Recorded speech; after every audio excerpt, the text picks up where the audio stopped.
Go. Hello everyone, hope you're all okay. So today, this week, we are talking about triggers. And it's really important one to talk about, to be honest, because we all have it and go through it on a daily basis every day. Some others can control a bit better than others. But I'll share a bit of my experience with my triggers. In the past, I couldn't cope with them at all. A lot of the reasons was doing heavy drugs that flipped my triggers and mental health into a long, tough road ahead. But I'm at a stage now where I can control it. But don't get me wrong, there are days when I can have it could be anything in that day that I'm doing, and it can switch my mind into a really low overthinking, and can put me into depression. But it's a lot more manageable for me now. But you never know when a trigger is going to happen, because you could just do one thing and it might not be to do with something that you're going through, but it just trips like that. So I think that I'll share a little bit more, but I want the other guys to say some bits as well, because to get the conversation flowing. So so who wants to talk next? Well, it seems to me, I took it over. It seems to me that whenever you have any triggering, I just saw Dorino change his name. Whenever we have anything that's triggering, like you said, Eleanor, it's not something that we can control, because, well, we learn how to control it eventually because we get aware of it, but it can be we could be very unaware of what is causing us to be triggered. And it's all to do with how we grew up, what programming we downloaded as we were growing up, what we were seeing, what we came to believe about the world, about ourselves. So in my case, I used to be really stressed out when the next bill would arrive through the door. And it was like complete panic. It's like, oh my goodness, how much is this bill going to be? I haven't even opened the envelope, and it's stress already. And then you open it and you see, okay, it's what I expected it to be. I'm still stressed because am I going to have enough money to pay it? So for me, it was like this, and working through these programming about there is enough money for everyone, the scarcity mode of modus operandi, working on it, replacing it with others. But it seems like you can't control it because it's subconscious. When you start to become aware of it, then you can kind of sort it out and replace it with other things. But it's very deep, and unless we start realizing what we're doing and become conscious of it, we can be triggered as much as we like, and we will wonder why our life is like up and down and up and down. It's because we're not being aware. Desi, you know what you just said about when a bill comes through and panicking about not being able to pay it and things like that. One thing I learned is that I used to just ignore the letters in the past, and just like you put them aside, and there's so many other people that would do that as well. But you just have to learn to push yourself to call them, and arrange with them, if you deal with the problem, your triggers can get less, because you've dealt with it, because having that can cause anxiety attacks and all that kind of thing. So I agree with you on that, and I'm sure there's lots of people that go through it. And then so you ignore it, but then you start, if you do, and then you start thinking, oh my goodness, I've ignored it. You start to kind of self-punish. I'm not a good person, I've ignored it. So your coping strategy to ignore it didn't really work, because now you are hitting yourself in the head, I'm a bad person. It's true. And it goes downward, it can go really badly into depressive states. And yeah, boys. Yes, boys. It reminds me of a story there about opening letters. There was a guy that used to go to business networking meetings, and he was an accountant, and his 1 minute introduction was he'd reach inside his jacket and he'd say, yeah, he said, and he'd bring out a brown envelope, from Inland Revenue, and he'd say, I open these for people. and That's a good one. And everybody in the room thought, yeah, I know what he means. Yeah.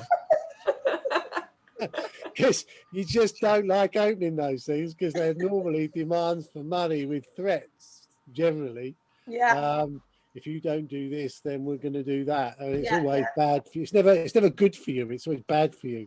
And, And it's sometimes it's really good though. You open that and you're thinking, oh, but for goodness sake, I've been talking to these people for so many months now. They should know what the state is. I wanted this cancelled. I want a refund. And they kept telling you, no, you can't have it. It's against the terms and conditions. And then you get the next letter and you're thinking, oh my goodness, these people didn't get my point. And you open it and, oh, there's a check inside. They paid you. Giving you some money. Yeah. What's that, Dad? I never got one of those with a check-in. Yeah, I just had one. Oh, for once, the letter comes in that wants to give me money, not demanding it. But they're a real trigger, and I think the other thing is that it doesn't matter how much you work on it. It depends on what's going on around you. Like if you're under huge amounts of pressure, and I know I'm like this, like if I've got something on my mind and I want to do it, anybody getting in the way of me doing it is like an annoyance.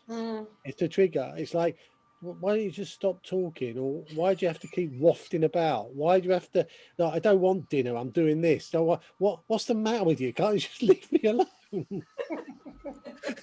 Yeah, and of course those people are just normal. It's like it's suddenly you've turned into some kind of like Tyrannosaurus Rex. So I don't think it's just, normally I'm a passive guy, but if you haven't got a lot of things that are putting you under pressure, then of course you can be like that. But of course, you take people who get behind a wheel of a car, suddenly they're Lewis Hamilton, and anybody that gets in the way is in trouble. I don't know why it is. Well, it's not like that. I'm not like that for getting behind a car wheel, but how many road rage? It's not just some kind of figment of imagination. It's real.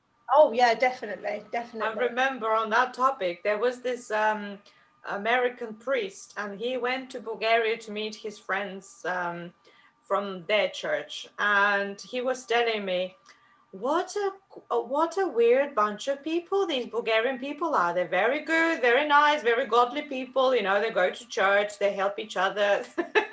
And then they get behind the wheel and it's like the devil gets into them and they are completely different. And from there on, there is swearing, there's cursing, there's impatience, there's everything.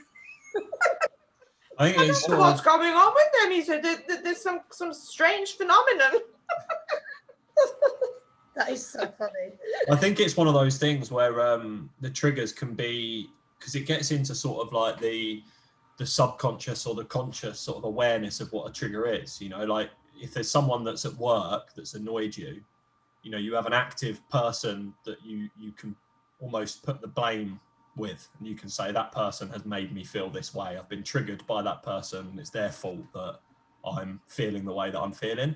And then there's things like what you're talking about, which is environmental, where it almost like, a person can be in an otherwise brilliant mood, happy and everything. And they get in a car and someone does something in that car that tests their ego, because it's sort of like an out for yourself kind of thing in driving, isn't it? It's like if someone cuts you up and gets in front of you, it's like, well, why do you think you deserve to get where you're going before me? Like, why, who put you up on the pedestal, as it were, of driving? I'm not letting you do that. Yeah, and so it's a little bit more environmental, and it just happens without you even knowing. You know, you're not even, and you're not. And some, you know, so I've spoken to some people that they say that they do that in the car, and they use it. I'm not sure it's the safest place to let out your frustrations, but they say they do it in a sort of fun kind of, you know, they're not really triggered. They're just sort of like expressing themselves in a place where they're on their own, they're in the car, nobody can hear them, da, da, da, da. So it varies as well, I think, but it is interesting to know what, because I think the biggest factor that you can do with triggers, because there could be good triggers and there can be bad triggers, you know, you could be triggered into motivation somehow because something good happens around you. But the thing to build up is the awareness. I think, you know, whenever you're triggered into a negative mode, or you're triggered into a positive mode, if you can shine a light on what it is that's triggered it, you can then either build the framework in which you're motivated more, or you're less, you know, you're triggered in a good way. You can build that the fundamentals there, or you shine a light on the bad triggers, and then you're able to mitigate that in some way by shining a light on it and recognizing that only you can change your perception and or view. You know, like take for example somebody at work that annoys you. You can have the choice. You can liberate yourself out of not being triggered negatively, and almost looking at it in a positive way, and saying, well, I'm not going to let your words, I'm not going to let your attitude, your vibe infiltrate my vibe. You know, I'm going to carry on letting it be good. So yeah, that's my analysis anyway. That's interesting. That's what I'm saying. You can turn a bad trigger, a negative trigger, into a positive one on how you react to a certain situation. So, you know, it's interesting, very interesting. And it's so difficult to do as well, you know, because when a trigger hits, you're not thinking, you just react. And it's about thinking and then reacting. Responding. Yeah, there's a book. Reflecting before reacting could be quite difficult. Yeah, there's a book called Triggers, and he talks about it, and he says that there's. Oh yes. Yes. There you go. Oh, is it a she? Is it a she that wrote it? My bad. Is there what? Is it a she? Marshall? Is it Marshall? Marshall Goldsmith. I think it's a man. Sorry, Dad, your volume's not working. Again. Isn't it Stephen Marshall? Marshall Goldsmith. Oh, Marshall Goldsmith. Oh, is it a guy? A guy. Oh, okay, yeah. So yeah, he talks about it. He says there's a triangle, and I think there's a. I'm not sure if I'm getting it exactly right, but you know those speed camera things that give you a smiley face or they give you a sad face.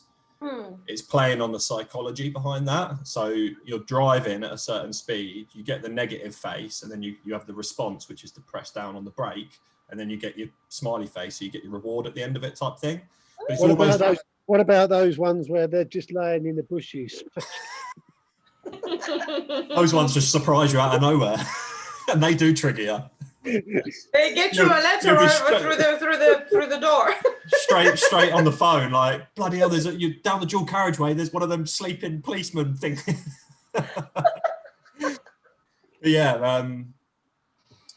What was I saying? Yeah. So it's about So essentially, it's that call and response type thing. It's sort of something happens, you have a response, and in your behaviour gets affected, and you can implement the awareness. You can implement the shining a light on it, which often, you know, I've had so many situations where something happens and it affects you in a certain way, and as soon as you take notice on how it's affected you in a certain way, you don't go straight to react. You go straight to this sort of internalization of what's happened, and you start thinking, well, why has that made me feel that way, and what can I do? You know, is it something that I am contributing to because of my own stuff that I've got going on, or is it ultimately, it's about not letting that thing affect you. Whatever it is that's happened, it's about trying to make it so that it doesn't affect you. But it's harder said than done. You know, this thing is the reason why it affects you in the first place. The reason why you notice this, the reason why you have something to trigger you, it's because somewhere deeply inside of you, there is this same thing that you want to hide. That's that shadow that Carl Jung talks about. It's something that you have decided that it's not good, and you have suppressed, And when you see it on the outside in another person, in a situation, in an event, in a book, in an object, or in something, whatever, that's the reason why it triggers you, because you can actually, that's that part of you that you want to ignore, that you don't think it deserves to be seen, something that is, you don't consider that's good. Do you think that's always the case? That because sometimes I struggle with this, and it's maybe comes into that not everybody's got the same handcuffs as it like. Do you know what I mean? If somebody annoys you, you would say, well, what about this person annoys me? Why is this person annoying me? Because if they weren't, if there wasn't anything, you won't be annoyed. If it wasn't something that is resonating deeply with you, you wouldn't be annoyed. It will be the same. See, so that's how some people are friends and other people are not. So put it this way, right? I think that a lot of things don't, like, I'm a fairly chilled out bloke. I don't get, you would, if anybody was going to say somebody that doesn't get triggered a lot, it would be me. But I used to test you so much as a child. Yeah, and I just don't think you never triggered. I don't know how you didn't. That's a very specific way of looking at being triggered or not. Now, what still happens is that things happen, something will happen or present itself, and I'll go, what a buffoon way of behaving, or I'll have the thought that isn't a good way of operating, or that could have the propensity to annoy me. But then what I quickly do is I just go, oh, well, I can't control that person. I can't control the way they behave. All I've got control of is myself and my own response to it, in which I choose to be positive, right?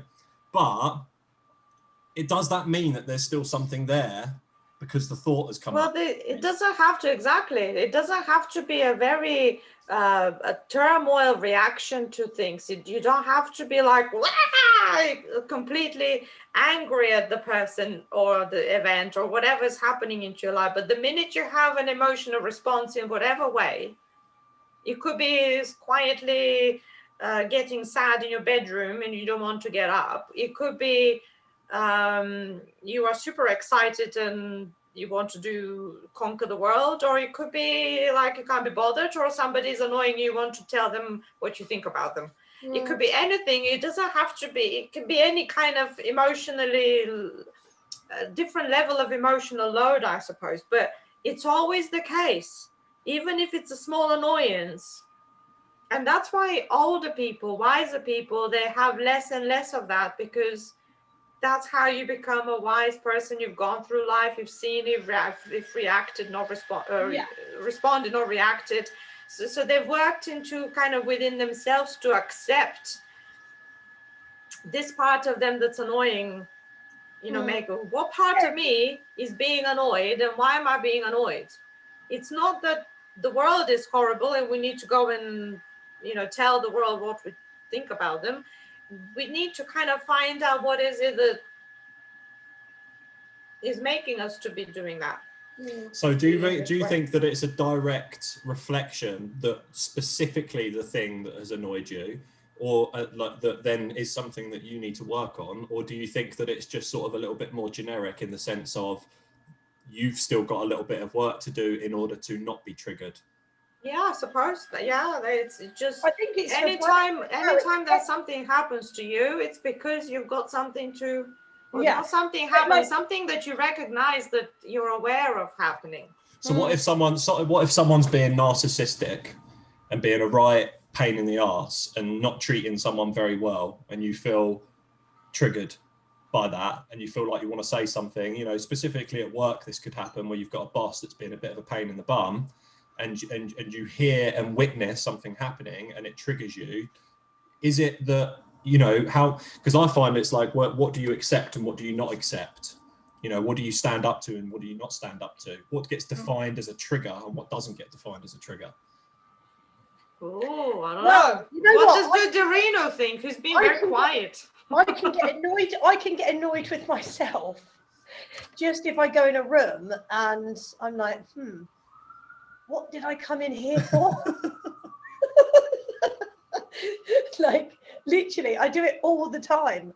Like, and I get really annoyed with myself if I've forgotten what I went in there for, because there was a reason I went in this room to do something, a job, and I'm like, and it takes me ages to, so I can get triggered just by that. And you're flustering around between room and room. It's not a massive trigger, but what's on your mind. So sorry, Dad, say that again. We couldn't hear you. I said that. Let me just make sure I got this sorted. It is on, but it's just when somebody else is talking, for some reason your sound doesn't come out. Can you hear me, right? Yeah, we can hear you now, Dad. Yeah. So I guess with that, it's just a question of being mindful, you know, like, because if you're not mindful, you've got lots on, by the time you get in the room, you've forgotten what you're thinking about. So it's just a question of just working on the mindfulness. But Otis is one about narcissism, you know, like, ultimately, you know, there are things that go on that, you know, like I know that I might have a go at Shilpi or something here in the flat, you know, I might have a go at him about something. And what I'm really doing is I'm having a go at him because I don't think he's doing something that he should be doing or whatever. So I might have a pop. But actually, there's loads of ways of doing that. There's a way of doing it in a sarcastic, horrible way, in which case I'm making a point and I'm like feeling better about myself because I've done it like that. Or I could say, well, if you try doing it this way, if you try doing it that way, you might end up with a better result. Give it a go. In which case I'm supportive and I'm nurturing. Now, if you've got someone who's narcissistic, who's laying into somebody else and you're getting triggered by that because you think it's unfair, it's not your fight, really. It's not your job to do battle with that person. However, it is perhaps your supportive job to help the person who's just been hauled over the coals to work out how they're dealing with it, because they may not be able to deal with it in quite the same way as you do. Or to take ownership of your responsibility and move yourself from that position in which you are being exposed to that narcissist, because you've got control over that. Yeah, I mean, you know, you can retire out of the situation and just say, well, I just can't be bothered. You know, like now, I mean, Desi's talking about older people, wiser people. I don't know about the second bit, but I'm definitely older. The fact is that as you get older, you just realise that less and less is your problem. Yeah. It's like, you know, you can run around being angry if you want. If that works okay for you. Personally, I don't like doing that. No. But, you know, if you think that that's achieving the end that you want, then go for it. You know, but my experience suggests that you might want to calm down a bit and take things a bit more relaxed. Yeah, it is interesting. Think before any kind of trigger. I mean, triggers can come in so many different ways as well. They can. I mean, there's a saying, isn't there? Count to 10 before you react, right? And now that count to 10 wasn't made up in some kitchen by some woman who decided that it might be a good thing to say. It's basically born out of experience of, if you respond instantaneously, you can see this in women, men and women that are fighting in a relationship. Oh, you did that. Yeah, but that's just your fault because you did this and this and this. Yeah, but that's only because of blah, blah, blah. They go on and on and on, right? And it's just response, trigger, response, trigger, response, trigger, right? If you just took it back and said, you know, I don't, you could just diffuse it before it escalated, because it just escalates because everyone's got to have an even better argument than the one before. And in the end, they're stabbing each other, and the Undertaker gets called, you know, like, and it's and it's the end of the life. But actually, it all started off as like, do you have to suck your food through your teeth, or do you have to pick at your teeth, or do you have to do this, or do you have to do that? Something really stupid and irrelevant, and then it gets worse and worse and worse. Definitely. It's an interesting one that you just said about then, Dad, with mentioning with the Shilpi thing, because I know you said something about something before, but anyway, it reminded me of I was watching a video on veganism, and recently I've gone vegetarian, not quite veganism, but what's interesting is the way in which people that are you know, that's a bloody stupid thing. I don't know why you're doing it.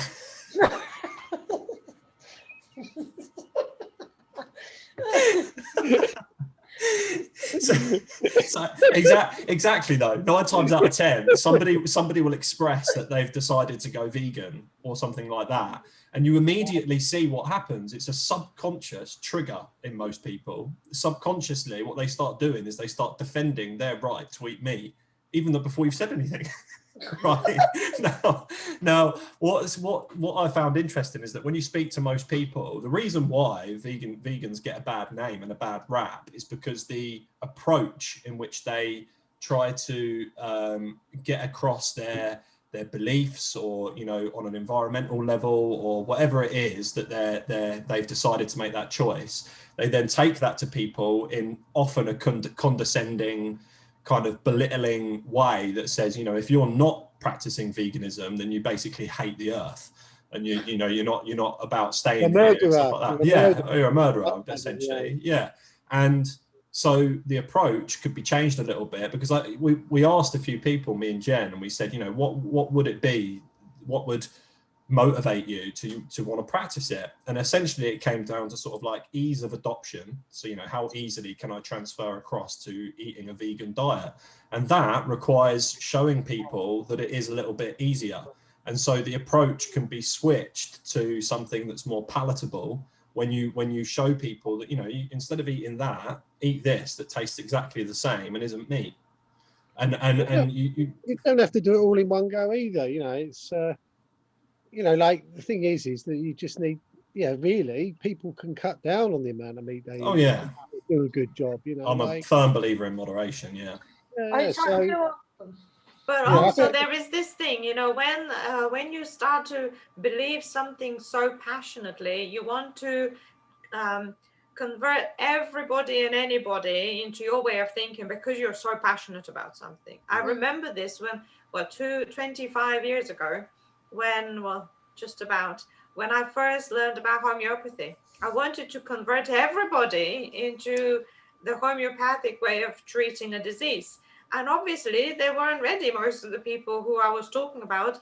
And anything I said, it was met with this criticism. And maybe it's because I was going forward like, you need to do this. Look, it makes so much sense. Forgetting that, I've done some learning, I've done some reading, some research, and I'm talking to a person who has no clue. And I'm expecting them to go straight away and believe me. And then at one point when I was meeting with but all of that kind of stuff, I stopped and started to kind of just lead by example. And if anybody wanted to know, then I would tell them about it. I wasn't just forcing myself onto people because I believed it so passionately.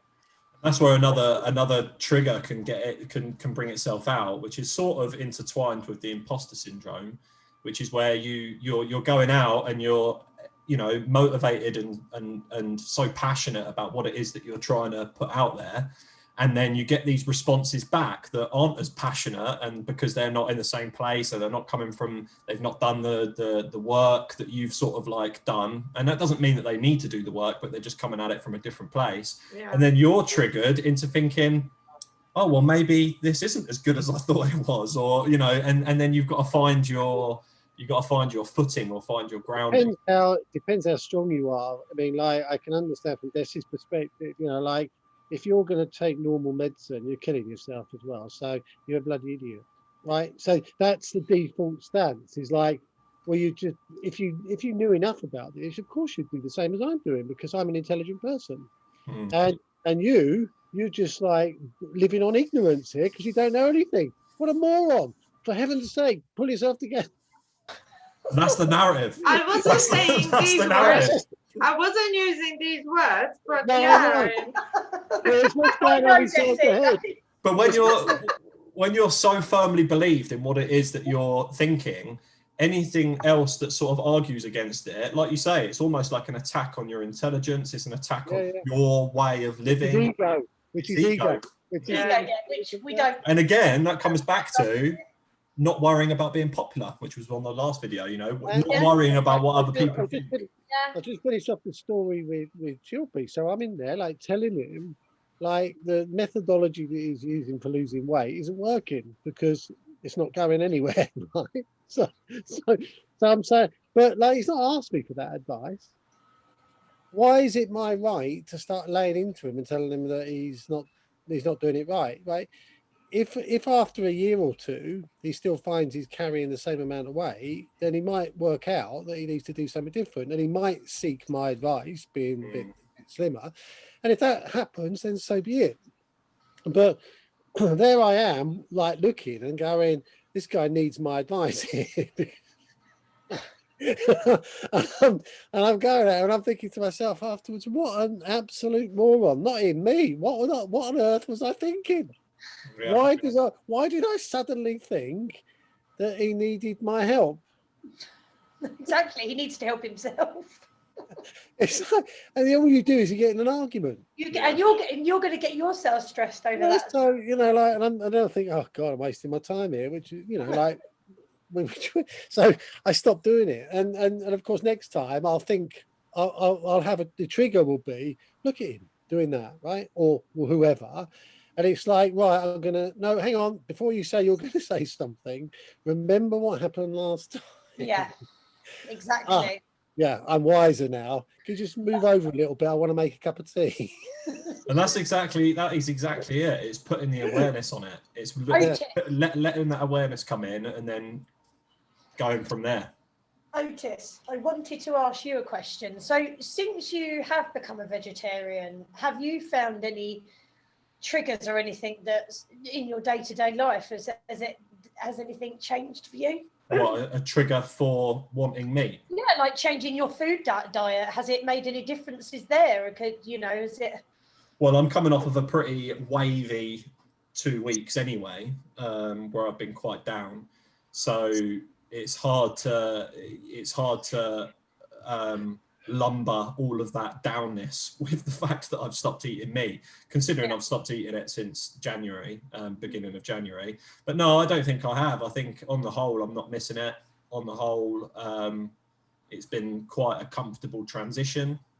There's a lot of, we're doing a lot of food prep, me and Jen, so that we've got bulk meals for dinner that are just there and done. So yesterday we made a big vegetable curry. That'll probably be us for the week. Yeah, we'll probably finish that off tonight, won't we?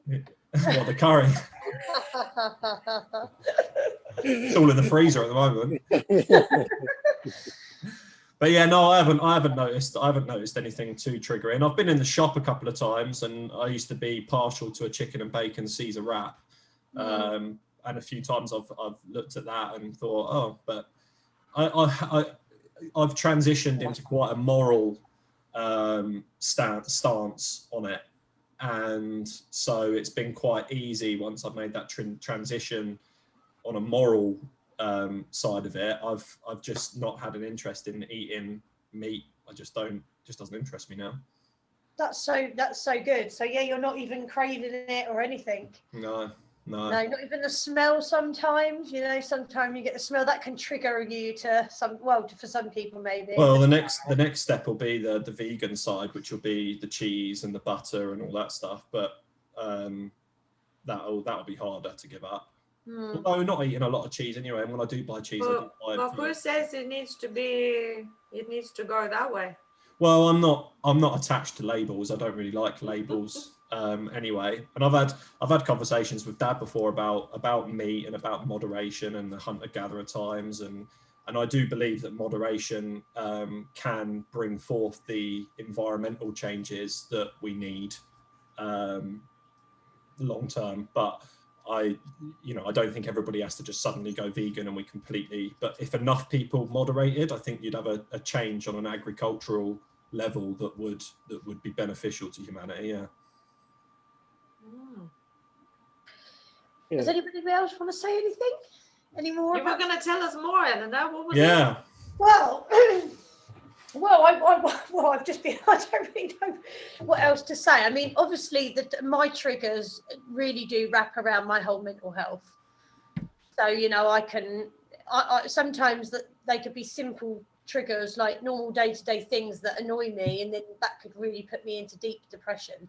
So here we go then. I'll put a question to you out. So the other week when you remember when you had that Saturday that you randomly down. Oh, yeah. Did you sort of reflect? Did you try and sort of like look at it and go, what transpired the day before? What transpired the week before that led to that down day? And was there? Yeah, do you know what? I actually did reflect, and I think I just woke up on the wrong side of the bed, if you know what I mean. Yeah. I actually just feel, because there was no major reason that I feel now, because when all the triggers that were happening before were because of really bad experiences I was going through, and so my triggers would just knock me into that. So now I'm more in control with my triggers, and if I do start feeling a bit down, a trigger can happen and then I start feeling down, but I managed to get out of it quite quickly.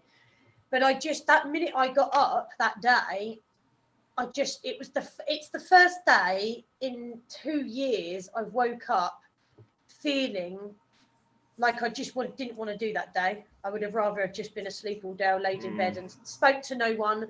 You know, I'm one of them people that I just isolate myself when I feel down. So yeah, I think it was just the getting up, but there wasn't any particular reason. Sometimes when I have days like that, it's not because I got up on the wrong side of the bed. It's because some emotional stuff from whenever starts to resurface from deep within the body, comes up on the surface, and it comes out in my shape, in my case, into the shape of tears, emotional situation, you know, like anything will trigger me to go crying. And then when I finish crying, that's it. So it's like this little, you know, when you start to try and start a fire and it's wet everywhere, and you have this one little straw and it starts to burn, and then it quickly flashes into a flame and it dies. And then that's it. Just one little flare of fire and then it's gone. Seems like that. So there is something that it needs to burn out and get done, and that's it. Yeah, I mean, Desi, actually, now you've just said that, like, I always think to myself, like, if you know, like, sometimes you can have a really, really bad dream the night before and it wakes you up and kind of throttles you for the next couple of hours once you've woken up. I don't know, I mean, and sometimes you can have a bad dream and not remember it. Like I've had bad dreams where I've literally remembered one thing but not the rest of and I wondered why. And so I thought to myself, maybe I just had a not so nice dream that night, you know, and that's why I woke up feeling a bit funny. But yes, as well, I find my biggest triggers that trigger me into not feeling so good is from like I have visions sometimes or dreams of just a really bad memory, like a really, really horrible one. So it's coming up, that memory and the emotional, like you said, charge comes out to the surface, gets digested or whatever, and it comes out in tears or in. Yeah. And that's why I couldn't stop crying that day. I was crying most of that day. I just was so emotional. I just was in tears most of the day, and everything I did, even just going to the toilet, I was just sitting there on the toilet crying. Do you remember we recorded 2 videos in that week? Do you know what, actually that is what it was. I think it was you going through your first video, fear and anxiety, and it came out in the shape of tears, which is good. It did, yeah. So I did actually say to you, Otis, didn't I? Actually, I did say I think maybe I'm a bit emotional because of the videos that I did that week. And sometimes it can be days when there isn't any meaning. Well, yeah, that's you know what I mean? Maybe it's just the day you need to process, to reflect, to recharge, to whatever, and you just take it as a day like that. One of the things that, you know, I've always found is a fail-safe is like, if I was really knackered and at work or whatever, and I come home and what you want to do, you just want to go to bed, but I had a table tennis match on. And I go to table tennis and I come home and it'd be a completely different situation because I'd focused on playing sport for the evening, and a change is good as a rest. That's what they say. That's what I was just about to say, yeah. And it was different. But now, you know, I always get up and I always do my yoga. I always do my miracle morning every single morning.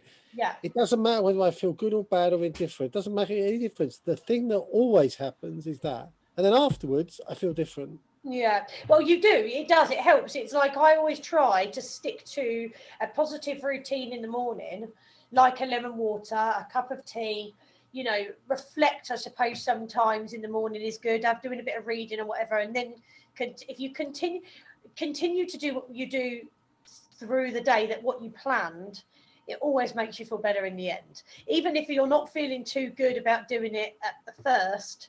You know, it's like me, I was nervous as hell at doing these videos because I'd never recorded myself, and my anxiety was from 0 to 100, you know, but I pushed myself to do them because I knew afterwards it would make me feel better as a person, knowing that I'm reaching out to others as well. So yeah, yeah, that's why I'm glad I've got you guys, because you're making me remember things, because otherwise I'd forget everything. Is that there's an action, then there's a momentary point, and then there's a reaction or something that you do, a response. And there's that, they're not joined together, they're separated by the ability for the brain to look at that thing. And what we normally do is we go from the thing that's happened to the thing that we're going to do as a result, without any space in between. We just think that those things just breeze into each other.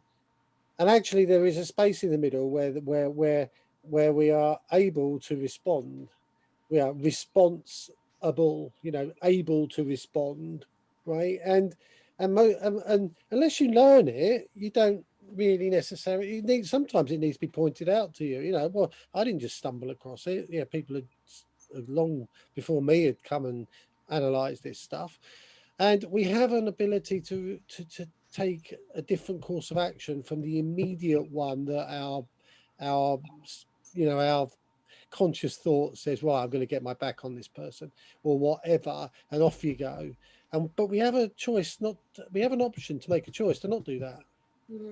Now, okay, it means swallowing a bit of humble pie, it means losing a bit of pride, it means damaging the ego, but so what if you're the only one in this connection that can do it? What if the other person doesn't even know what you're talking about? What happens if they can just only do action response? They can't do anything else because they're not ready for that yet. This is the challenge, by the way, with why people that are doing this work, this self-development and this awareness and raising this mindfulness up, is that you feel like you're the one that's always having to acquiesce. Yeah. What that does is that creates this mindset that you're always the one that's having to move, be malleable, compensate, compromise in favor of these people that aren't doing this bloody work that seems so damn obvious. I know, but that is a different type of a belief, though. Yeah, but that's coming from a position of thinking that you are doing those things. What happens if you're creating a better environment so this stuff doesn't come up again? Yeah, well, I agree. Yeah, the only person that you have control over is yourself. Absolutely. I mean, what Desi was talking earlier, you know, like, you know, someone's doing something that you don't want them to be doing or whatever, but how difficult it is, like you talk about homeopathy, right? Now, how much effort did it take to learn all that homeopathy? Like loads, yeah? You had to go and study and all that, right? And now you're expecting people to change their mind just because you said so. This is the thing, because we've got all this knowledge behind it. We think, well, you should be just taking my word for it because I know what I'm talking about, right?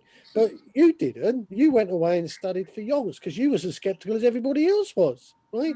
So you spent ages doing that, and then you think you could just change someone's mind just in an instant. And of course, yeah, but it's a work in progress. It takes your whole life. I mean, yeah.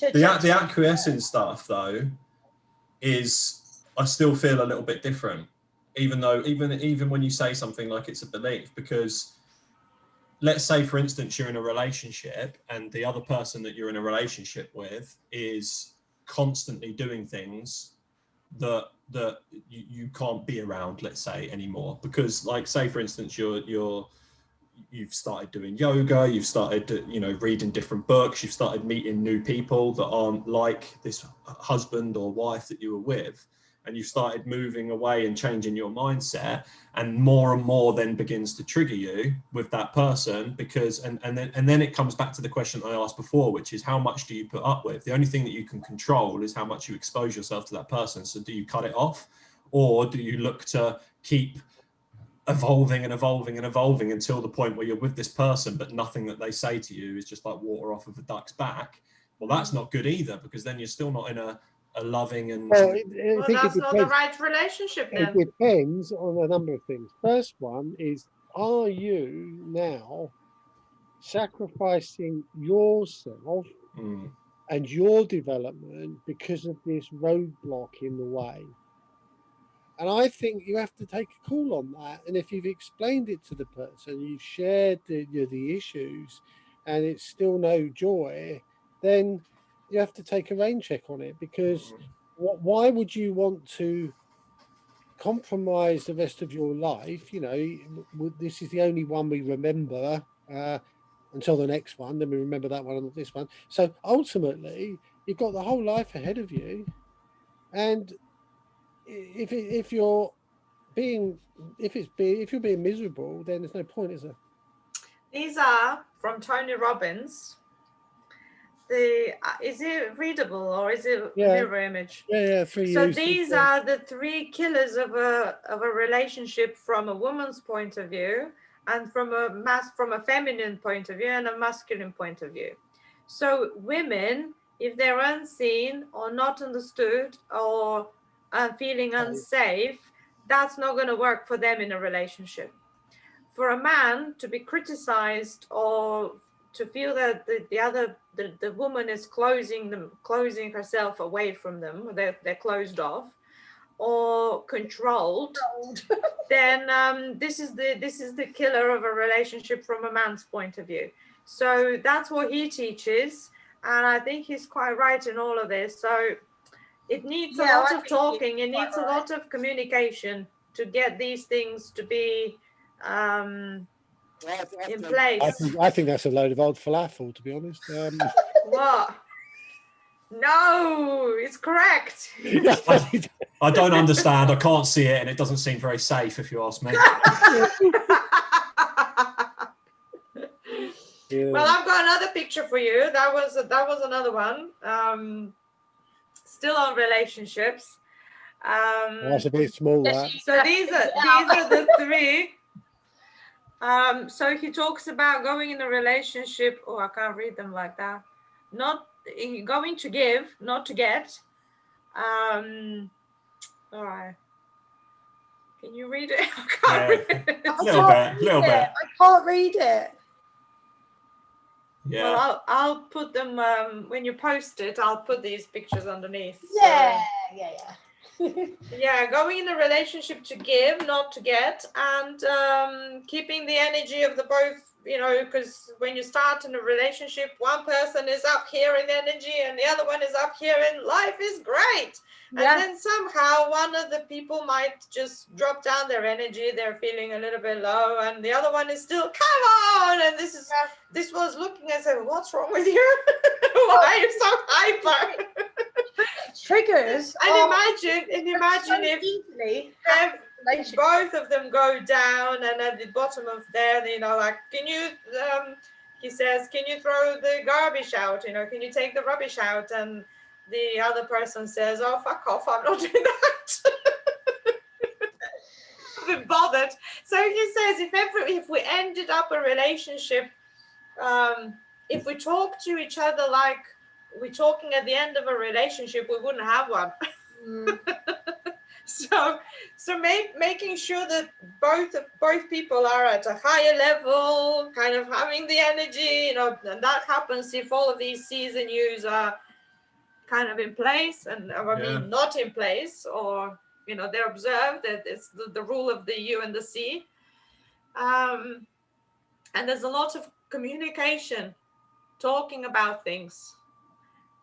Especially women like to talk about things, and men want to fix it, and women don't care about it being fixed, they want to talk about it. And he had this example of a guy who his friend, he's driving, and the woman says, oh, do you feel like, would you like to go for the toilet? Do you want to pee? And he just says, no, I don't. And went on driving, and eventually broke up with this woman because she didn't feel she was understood. She actually wanted to talk about it, not to go and. Oh, we've lost Eleanor. Yeah. Yeah, she said her computer's gone off for some reason. Oh well. Well, shall I we? was gonna bring up my just a trigger that I recently have been sort of struggling with, I guess you could say, but maybe we can leave it for the next one, do another video, and I'm sure it'll get brought up. Make a note of it. Yeah, I've made some notes anyway, but yeah. All right, cool. Well, I'll wrap it up there then. Yeah. On behalf of Eleanor, goodbye. Hope you enjoyed the video, and we'll catch you on the next one. Yep. Bye. No problem. Cheers. See ya. Bye.